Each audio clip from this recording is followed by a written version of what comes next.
আমরা আসছি green valley পার্কে। এখানে আমরা স্পিড বোট রাইডিং করব। সাথে রয়েছে বন্ধু বিপ্লব।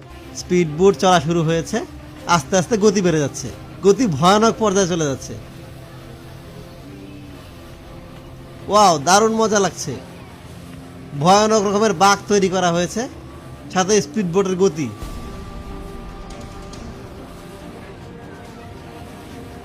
অস্বাভাবিক, দারুণ লাগছে, হেভি থ্রিলিং।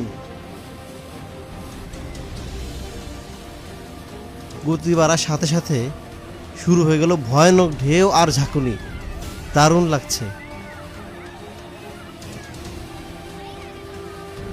বাঘগুলা অস্বাভাবিক রকমের আনন্দদায়ক এবং ভয়ঙ্কর ছিল। এনজয় করতে চাইলে চলে আসতে পারেন গ্রিন ভ্যালি পার্কে।